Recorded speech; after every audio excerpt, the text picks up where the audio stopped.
আজকে অনেক দিন পর দুপুরবেলা বসেছি একটু টিভি দেখতে। তো মেয়ে তো ভাত খেয়ে ঘুমোচ্ছে আর হাজব্যান্ডও চলে গেছে ডিউটিতে।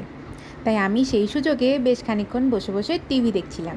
আর টিভি থেকে দেখছি, এই দেখো, দেখলেই তোমরা বুঝতে পারবে আমি আজকে টিভিতে কি দেখছি।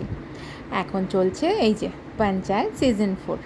2-3 দিন আগেই রিলিজ করে গেছে, কিন্তু প্রাইমটা রিচার্জ করা ছিল না বলে আমারই দেখতে লেট হয়ে গেল। তাই আজকে হাজব্যান্ড অফিসে যাওয়ার আগে বলে দিলাম যে যেন রিচার্জটা করে দিয়ে যায়। আর এই যে বসে বসে দেখছি, আর এমনিতেই বেশ খানিকক্ষণ হয়েও গেছে বলে 1 কাপ চা আর 2টো বিস্কিটও নিয়ে নিলাম।